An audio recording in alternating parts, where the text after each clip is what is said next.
Assalamualaikum warahmatullahi wabarakatuh.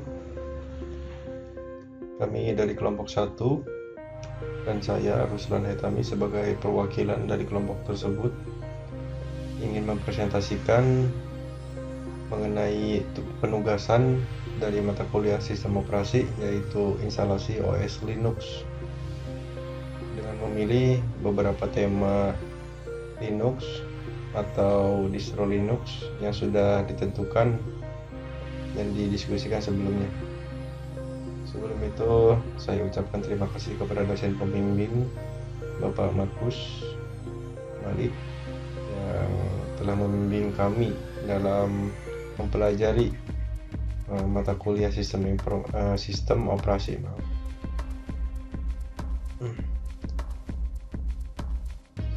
Dalam pembuatan video ini kami beranggotakan 5 kelompok. Di slide ini ditampilkan beberapa anggota kelompok, di antaranya ada Muhammad Rifki, Nabila Elvira, saya sendiri Ruslan Haitami, Sarah Isnidila, dan Sarah Syafira. Baik, langsung saja ke materi, mempersingkat waktu. Dalam pembuatan video ini kami memiliki 3 poin penugasan. Apa saja itu? Yaitu pertama ada cara menginstal OS, jadi prosedur instalasi OS Linux. Untuk distro Linux kami memilih distro Kali Linux. Kedua ada mempraktekkan perintah-perintah dasar dari OS Linux. Dan yang ketiga adalah menginstal software menggunakan paket manager dan GUI minimal 2 software. Baik, langsung saja ke poin presentasi yang penting. Oke, sebelum lebih jauh, mari kita bahas dulu mengenai Linux. Sebenarnya apa itu Linux? Jadi secara umum Linux merupakan keluarga dari sistem operasi. Sistem operasi sendiri sebetulnya banyak, seperti Windows, ada Android, ada iOS, ada OS yang digunakan untuk komputer server, dan salah satunya adalah OS Linux. Jadi Linux merupakan keluarga sistem operasi yang berbasis open source, jadi sumber terbuka. Open source sendiri merupakan software yang berlisensi bebas. Jadi ketika Anda para pengembang software atau para developer ingin mengembangkan Linux, itu sifatnya umum atau terbuka. Jadi untuk source code-nya itu bisa dimodifikasi, digunakan, dan didistribusikan kembali secara bebas oleh siapa saja. Itu merupakan Linux. Lalu di sini ada distro Linux. Apa itu distro Linux? Distro sendiri merupakan kata daripada distribusi. Distribusi sendiri, apa itu distribusi? Distribusi itu perkembangan daripada bisa dikatakan itu anak-anaknya. Jadi yang bawaannya itu Linux, dan distronya itu merupakan keturunannya. Di sini ada beberapa contoh dari distro Linux. Ada Mandriva, ada SUSE, ada Ubuntu, ada Kubuntu, ada Arch Linux, ada Gentoo, ada Slackware, ada CentOS, ada Debian, ada Fedora, ada Ubuntu, ada Linux, ada CatOS, ada Ubuntu. Nah, itu merupakan salah satu dari sekian banyaknya distro Linux yang sudah berada di pasar internet. Jadi sebetulnya untuk source OS ini itu bisa di-download di sumber-sumber yang ada di internet. Biasanya ada di website resmi sih. Oke, lanjut.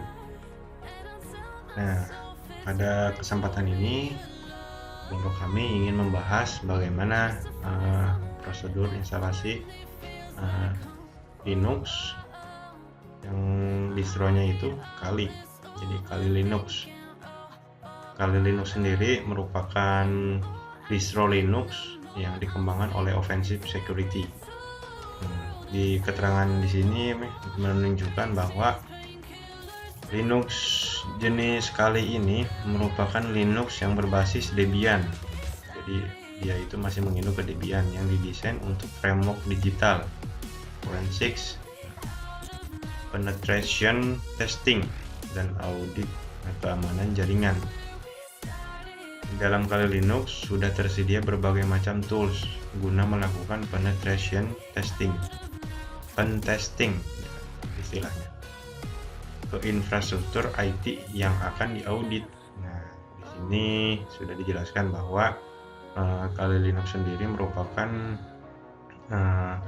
salah satu OS yang memiliki keunikan tersendiri, yaitu dia digunakan untuk melakukan penetration atau bisa dikatakan injection kali yang memasukkan suatu tools ke dalam tools lain. Nah, di sini biasanya digunakan oleh para programmer yang sudah handal ya, yang sudah profesional untuk melakukan uji dari keamanan suatu OS bisa atau suatu program software dan lain-lain. Nah, Kali Linux adalah toolbox, bukan tools. Untuk tampilannya di sini ada Kali Linux dari salah satu versi Kali Linux ya. Tampilan desktopnya sudah cukup modern, jadi tidak terlihat kaku. Bisa dilihat oleh teman-teman. Nah, ini merupakan tampilan desktop dari Kali Linux. Ini kami lakukan ketika kami mencoba menginstal Kali Linux menggunakan VirtualBox. Namun di sini saya akan menjelaskan terlebih dahulu bagaimana poin-poin penting dari cara instalasi Kali Linux atau Linux. Boleh selanjutnya. Nah, di sini kita coba menginstal Kali Linux. Di sini saya tidak akan mempraktekkan secara langsung, tapi ya di akhir video mungkin saya akan mencoba menjalankan simulasinya. Dalam penjelasan presentasi ini saya akan menjelaskan melalui slide, jadi cara-cara step-step sampai ke deskripsi dari cara tersebut.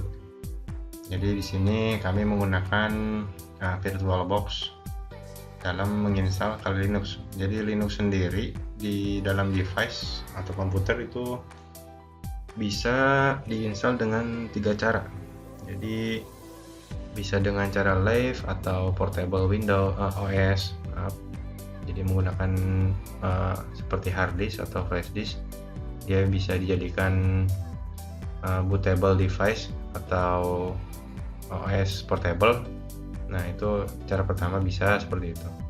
Cara lainnya seperti menjadikan OS inti, menjadikan dual boot, seperti kita memiliki satu hard disk dan satu laptop, tapi kita menginstal 2 OS, ada Linux misalkan dan ada Windows. Nah, itu bisa dengan cara ya pertama harus mempunyai alat-alat yang dibutuhkan. Apa saja itu alatnya? Nah, di sini ada CD image, udah pasti ini CD image itu filenya, master daripada OS-nya. Formatnya itu ISO biasanya. OS Linux dan Kali itu berhubung distro Linux yang kami gunakan itu Kali, jadi sudah pasti CD image-nya itu menggunakan Linux Kali. Untuk versi mungkin dia bisa disesuaikan dengan keinginan. Dia sendiri kan selalu berkembang, setiap tahun ada yang 2015 sampai ke yang paling baru 2020. Dan untuk file tersebut itu bisa di-download di website resminya. Ada di kali.org. Nah, bisa di-download di sana. Versi dan tools-toolsnya itu lengkap di sana. Dan itu resmi dan full free 100% tanpa ada bayar. Oke, untuk cara yang terakhir itu kita bisa menggunakan VirtualBox. Apa itu VirtualBox? Jadi VirtualBox ini sebuah alat yang digunakan untuk mensimulasikan OS. Jadi kita menjalankan OS di dalam OS. Nah, Oracle VirtualBox Manager ini merupakan tools yang digunakan untuk melakukan pencobaan bisa atau simulasi.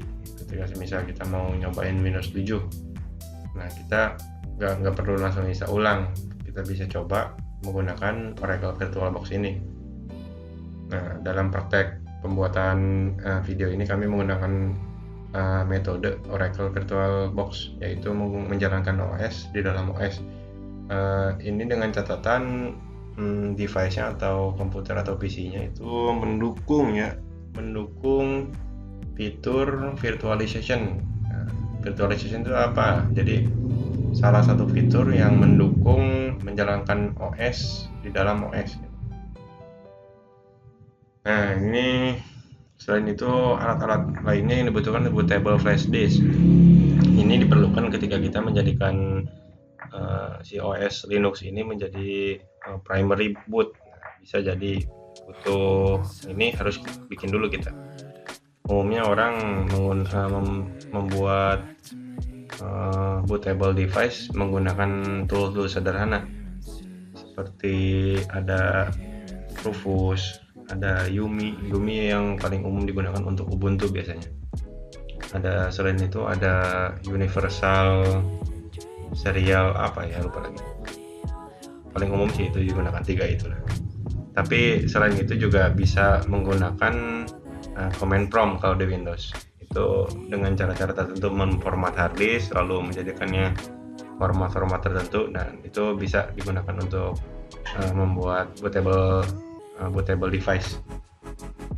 Oke, selanjutnya kita bahas lebih jalan lagi. Nah, di sini ada tampilan Oracle VirtualBox Manager. Ketika kita selesai mendownload VirtualBox Manager ini, kita berhasil menginstalnya, dan pertama kali dibuka inilah tampilan pertamanya, tampilan Oracle VirtualBox Manager. Seperti ini. Ada file, ada machine, ada help. Nanti dijelaskan lebih detail lagi cara menggunakannya. Oke. Untuk langkah pertamanya dalam penggunaan VirtualBox itu install VirtualBox Manager lalu buka aplikasi tersebut. Nah, seperti yang saya bilang tadi, ketika dibuka seperti ini.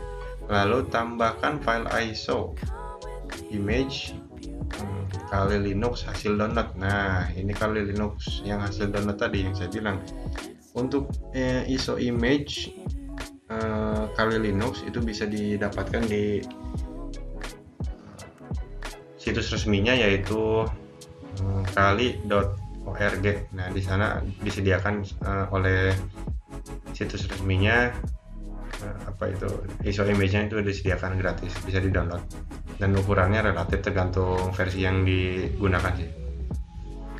Yang ketiga, tambahkan file ISO image Kali Linux hasil download. Nah, yang saya maksud tambahkan yang ini.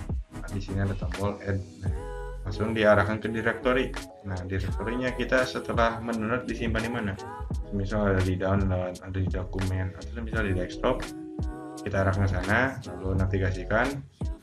Di sini ada Kali Linux versinya dan compatibility-nya 64 bit ya. Oke. Langsung di open. Next. Ketika sudah selesai, cocok, dia masuk di sini ada filenya, namanya Kali Linux 2020. Ini kami menggunakan yang 2020 Kali Linux. Pastikan file terbaca dan sesuai. Tampilannya seperti di samping. Nah, ini tampilannya. Lalu pilih machine. Pilih create new virtual machine, tampilannya seperti di samping. Nah, tadi ada machine. Nah, machine ini setelah diklik masuk ke sini. Nah, di sini itu kita harus mengatur beberapa fieldnya. Oke, next. Nah, di sini ada nama. Kita mengisi nama dulu, namanya apa nanti untuk virtual machine-nya. Lalu machine foldernya. Machine foldernya di mana? Biarkan aja default. Itu yang udah otomatis biasanya. Untuk tipe, nah ini tipe. Sebelumnya tadi dia menggunakan bawaannya itu ngebacanya Windows, Microsoft Windows. Nah, berhubung kita install, mau mensimulasikan OS Linux, kita rubah menjadi Linux. Lalu version di sini ketika kita menggunakan Kali Linux, nah dia kan turunannya Ubuntu, maka kita harus pilihnya Ubuntu yang versinya 64 bit. Oke, next. Langkah selanjutnya itu tentukan lokasi penyimpanan instalasi, biarkan default, tidak ada apa-apa. Lalu atur lokasi file HDD space yang dibutuhkan untuk instalasi. Di sini digunakan 10 GB, sudah cukup untuk OS tersebut. Lalu pilih VDI pada radio, button HDD file type, dan pilih dynamically allocated pada storage dan physical HDD. Lalu tekan create. Nah, tadi VDI hard disk type-nya yang ini VDI, lalu ada storage and physical hard disk dynamically allocated. Nah, setelah selesai cocok sama dengan gambar ini, bisa ditekan create. Nah, oke, ketika di create ditekan, maka kita akan otomatis diarahkan kembali ke tampilan awal. Namun setelah kita memanggil ISO tadi, di sini sudah ada file ISO-nya Kali Linux. Nah, tinggal kita generate. Nah, start ini. Tapi sebelumnya kita harus mengatur sistemnya dulu. Apa itu? Ada sistem, ada display. Nah, ini kita harus atur dulu. Oke, next. Nah, di sini langkah selanjutnya pilih icon setting. Nah, tadi yang ada di itu ada setting ya. Setting. Nah, ketika diklik setting akan masuk ke sini. Nah, di setting tuh ada bagian general. Dipilih general, lalu di dalamnya itu ada advance. Di advance ini kita merubah share clipboard dari yang tadinya sifatnya umum, jadi rubah semuanya jadi bidirectional. Nah, drag and dropnya juga sama.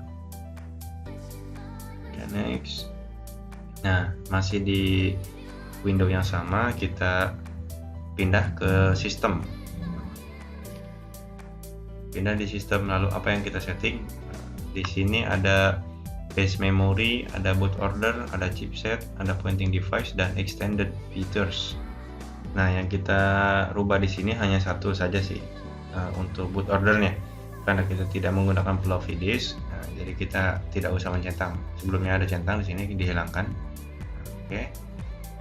Selanjutnya ada langkah masih di sistem juga. Di sini ada prosesor. Kita masuk ke prosesor. Prosesor ini kita tingkatkan.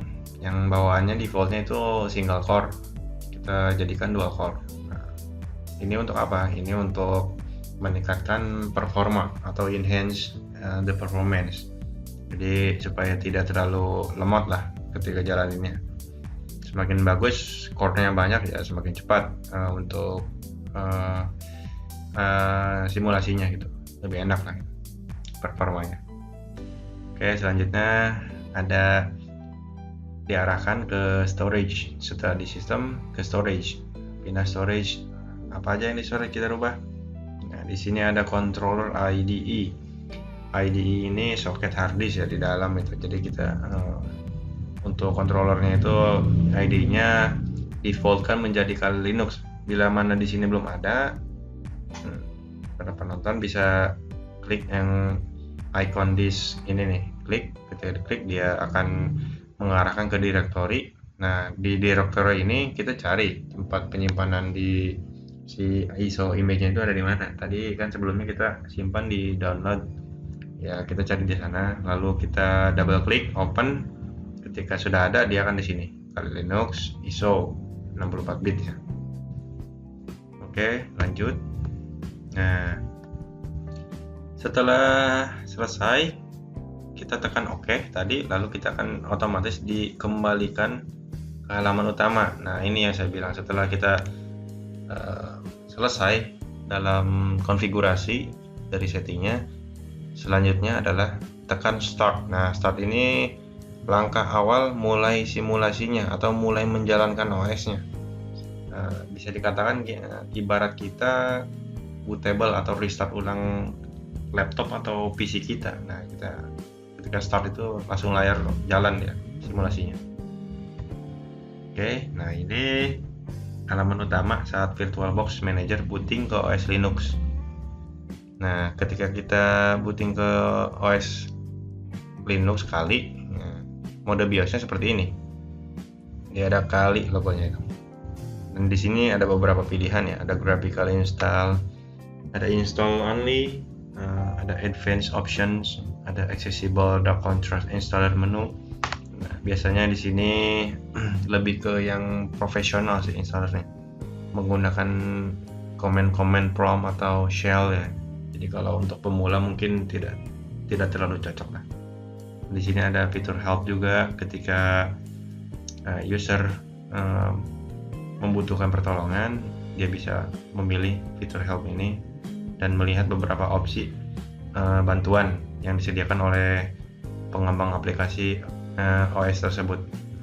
Oke, berhubung dalam pembuatan video ini kami merupakan salah satu ya pemula, kami juga sama masih belajar, jadi kami menggunakan graphical install yang lebih mudah dan tentunya lebih interface tampilannya. Oke, selanjutnya ketika kita select yang graphical install tadi, kita langsung diarahkan ke menu yang kedua. Jadi langkah kedua dari instalasi Linux itu ada pemilihan bahasa. Kita gunakan bahasa Inggris. Oke, langsung di continue di sini. Ada location. Nah, di location ini lokasi kita. Kalau ini sih bebas. Kita mau pilih apa. Berhubung kita hanya praktek, hanya simulasi, ya kita gunakan apa saja sebenarnya selama ini. Karena kan untuk guide-nya sendiri di sini automatic guide atau udah guided, udah dibimbing sama ininya. Oke, continue. Ada configure keyboard. Nah, kita gunakan seperti biasanya US atau American English. Next, ada configure the network. Nah, di sini ada hostname. Ketika suatu saat kita membutuhkan nama satu DNS atau jaringan, kita membuat hosting, nama hosting. Nah, di sini ada hostname. Kita buat bebas. Di sini kami buatnya namanya kali. Defaultnya ini ya, bisa bebas sih sebelumnya. Kami menggunakan kali. Oke, langsung continue. Ada masih di konfigurasi jaringan. Di sini ada no domain name. Nah, domain name seperti .com, .net, edu, org, sch dan lain-lain itu merupakan suatu domain. Di sini kami mengilustrasikan saja lens.com. Oke, continue. Nah, di sini ada mengatur user dan password. Untuk pertama kali mengatur nama pengguna dan password, di sini ada full name atau nama lengkap. Kami dari kelompok 1 menamainya kelompok 1 untuk full name-nya. Oke, lanjut. Nah, di sini ada username. Nah, untuk username ini harus diingatkan dengan sangat baik-baik. Karena apa? Karena username dengan password itu merupakan kunci utama kita bisa login ke dalam desktop. Nah, di sini ketika kita seandainya sampai lupa ya kita susah, harus mengulangi proses instalasi yang tadi sudah dijelaskan. Nah, untuk nama username kami menggunakan namanya kelompok. Ya, lebih mudah diingat. Untuk passwordnya di sini ada kelompok 1 dan sistem meminta untuk memasukkan password ulang kelompok 1. Oke, siap. Next. Nah, di sini ada konfigurasi jam. Untuk jam di sini belum tersedia jam-jam dunia ya. Jadi kalau untuk ini kebanyakan negara-negara Eropa, mungkin Arizona, East Indiana. Jadi mungkin karena memang belum terlalu umum ya. Jadi mungkin ya tidak terlalu mendunia lah. Kita gunakan mana saja kalau ini bebas. Ada partition disk. Nah, di sini sebetulnya kita bisa memilih mau mempartisikan hard disk kita itu secara manual atau secara guided. Kalau guided itu ya kita dipandu harus kemana dan rekomendasikan oleh sistem. Berhubung ini merupakan instalasi untuk pemula, kami menggunakan guided. Di sini ada pilihan pertama, use entire disk. Oke, continue. Di sini juga sama, tidak ada pilihan lain karena tadi sudah di guide, ya kita tinggal continue. Lalu di sini juga sama, continue. Nah, di sini masih di partition disk. Jadi ketika mempartisi salah satu ukuran hard disk, semisal yang tadinya 100 GB kita bagi, khusus untuk Linux ini kita bagi 10,7 GB. Nah, dia menjadikan dua partisi lagi. Yang satu itu primary-nya sebagai tempat penyimpanan OS. Nah, OS-nya beroperasi di primary. Sedangkan yang kedua itu ada logical-nya. Nah, logical ini perannya sebagai apa? Dia sebagai swap. Swap itu berfungsi untuk membantu sistem kinerja RAM, mungkin seperti RAM ya. Jadi menyimpan cache atau yang lain, sistem yang lain bisa di swap juga sama dia. Jadi yang totalnya tadi 10,7 dibagi dua lagi sama dia. Yang satu primary, yang satu swap ya. Oke. Berdasarkan guide-nya seperti ini ya, kita langsung saja finish, continue. Partition disk masih, kita langsung saja memilih partition, pilih yes saja, sini yes, lalu continue. Nah, di sini langsung prosesnya berjalan. Untuk base sistemnya diinstal oleh VirtualBox-nya ini. Nah, di sini menunggu sekitar 7 sampai 15 menit tergantung performa laptop atau PC kita. Semakin cepat ya semakin bagus. Oke. Nah, di sini merupakan salah satu poin penugasan. Di sini itu kita menginstal desktop environment atau beberapa software yang dibutuhkan untuk kebutuhan operasional OS Kali Linux ini. Nah, untuk instalasi software kita mudah sebetulnya, hanya memilih saja software yang digunakan. Di sini ada desktop environment tuh ada beberapa di sini. Ada FCE, ini sama juga desktop environment. Jadi untuk untuk tampilan halaman depan desktopnya itu dia pakai ini. Ada Genome, ada KDE Plasma. Kalau untuk XFCE ini dia merupakan defaultnya dari Kali Linux. Jadi dia makanya ketika dipilih ini defaultnya dia udah bawaannya XFCE. Nah, di sini ada collection of tools. Selecting this item has no effect.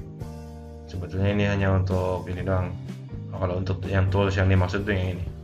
Top 10, the 10 most popular tools. Di sini udah ada beberapa tools yang populer digunakan di dalam Kali Linux. Oke, ini hanya memilih-milih saja ya, sesuai dengan kebutuhan. Jadi untuk selecting software kita sesuaikan dengan kebutuhan. Oke, continue. Di sini menunggu kembali proses instalasi. Jadi sistem langsung menginstal file yang tadi kita checklist. Oke, next. Nah, di sini setelah selesai langsung diarahkan ke konfigurasi network jaringan. Jadi dia setelah selesai sama seperti Windows, dia langsung meminta kita untuk connect ke salah satu jaringan dengan memilih dan memasukkan passwordnya. Sini kami menggunakan akta guna. Oke, setelah selesai langsung ada dialog seperti ini. Ini tandanya instalasi berhasil. Finish the installation. Oke, sama seperti sebelumnya, kita klik continue dan otomatis PC atau laptop akan restart. Nah, ketika hidup dia langsung masuk ke user, biasanya minta masukkan username dan password. Dan setelah masuk kita langsung masuk ke desktop. Ini tampilan desktop dari Kali Linux yang kami install. Nah, di sini ada beberapa tools yang tadi diinstal ya. Ya, ada usual application, itu ada information gathering, ada vulnerability analysis, web application analysis, database assessment. Nah, sebetulnya ini tools-tools yang nggak banyak orang tahu ya. Kalau nggak salah ini tools untuk pengembangan software pengujian sih umumnya, pengujian software yang seperti hacker-hacker gitu ya. Untuk menguji keamanan sistem bisa di sini. Jadi memang untuk Linux kali ini digunakan kebanyakan oleh profesional, para programmer profesional. Di sini juga ada exploit database. Ya kebanyakan di sini ya hack tool sih sebenarnya. Ya. Ada web browser, text editor, file manager seperti ini. Untuk tampilannya sudah animated ya, sudah modern. Tampak seperti mirip iOS, lebih responsif juga sih, lebih ringan ya. Ada terminal di sini, ya konsol. Oke, next. Nah, untuk poin penugasan selanjutnya di sini ada menggunakan perintah-perintah sederhana di Kali Linux. Nah, perintah-perintah sederhana itu untuk apa? Untuk ya seperti memanggil file, memindahkan file, merubah nama, atau menginstal software. Di sini diperlukan perintah-perintah sederhana. Berbeda dengan OS lain, jika kita sebelumnya di Windows, ketika kita membutuhkan semisal memindahkan foto dari folder A ke folder B, kita hanya perlu Ctrl X mungkin, lalu pindah ke folder tujuan dan Ctrl V. Nah, kalau di sini beda kita harus menggunakan perintah-perintah, menggunakan konsol. Nah, di sini ada untuk LS, untuk perintah sederhananya kami menggunakan seperti LS. LS di sini untuk apa? Untuk melihat isi dari folder. Nah, LS di sini lalu enter, muncullah list folder yang dimaksud. Ada desktop, documents, download, musik, dan lain-lain. Dan ada perintah cd dokumen. cd itu dia itu untuk memilih, jadi untuk select lah gitu. Documents. Nah, ls kita melihat lagi isinya di dalam dokumen ada apa gitu. Oke. mkdir itu untuk apa? mkdir itu perintah sederhana juga sama. Dia itu untuk memerintahkan sistem membuat folder baru. mkdir perintahnya buat folder baru, namanya apa? Folder contoh. Nah, jadi perintah mkdir ini kami gunakan sebagai salah satu penggunaan perintah dasar dari Kali Linux. Oke. ls. Nah, ada cp itu apa? Copy file ini kalau kita mau menggandakan file, kita menggunakan cp. Tadi kan udah ada folder contoh. Nah, di sini cp folder contoh 2. Jadi ada 2 dia kan, di copy dia. Karena berhubung file itu nggak bisa sama, makanya dia yang satu ada angkanya 2 dia. Oke, selanjutnya beberapa perintah lainnya seperti ada mv. Nah, mv di sini untuk apa? Di sini ada mv. mv itu cut atau move file. Kalau tadi copy, ini cut. Jadi move itu untuk memindahkan. Di sini mv digunakan untuk memindahkan file 1.txt dan beberapa file ininya. Jadi memindahkan file ini ke dalam folder contoh. mv file 1.txt bla bla bla to folder contoh. Nah, ini perintah sederhana untuk memindahkan file. Dan di sini ada cd kembali, select ya. Lalu ls tadi untuk melihat isinya. Isi dari folder contoh itu ada apa? Tadi ada file 1.txt gitu. Lalu ada rm. rm untuk apa? Kalau sebelumnya kita bisa menghapus file itu menggunakan tombol delete mungkin. Nah, di sini kita menggunakan perintah. Kalau mau menghapus kita tuh rm remove. Perintah remove itu begini ya. rm file 1.txt. Jadi nanti yang di remove yang ini. Lalu ls tunjukkan kembali ada apa aja di dalam folder, karena yang file satunya udah dihapus. Di sini tinggal file 2, file 3. Nah, yang tadi itu merupakan beberapa penggunaan perintah dasar dari Linux. Bagaimana kita ketahui, Linux merupakan OS yang berbeda dengan Windows. Jadi kalau di Windows mungkin lebih sederhana. Ketika kita mau membuka akses, kita hanya perlu klik kanan, mungkin properties atau segala macam lah. Kalau di sini kita tidak bisa seperti itu. Kita harus benar-benar menggunakan perintah, memerintahkan mesin gitu. Harus A, harus B gitu. Kita misalkan mau install software itu nggak seperti Windows. Kalau Windows kita mungkin mencari file yang namanya bla bla bla .exe ya. Dieksekusi, ikuti wizard, selesai. Kalau di sini beda kita. Kalau mau install biasanya ada perintah sederhana seperti sudo apt install directory A misalkan. Nah, itu Linux, cara kerjanya begitu. Oke, untuk video kali ini mungkin cukup sekian. Untuk beberapa kekurangannya kami memohon maaf, mungkin karena keterbatasan apa yang kami miliki. Selebihnya bisa didiskusikan dan dikomentar, dan jangan lupa untuk like dan subscribe video kami demi kemajuan kedepannya. Akhir kata saya ucapkan maaf dan terima kasih. Assalamualaikum warahmatullahi wabarakatuh.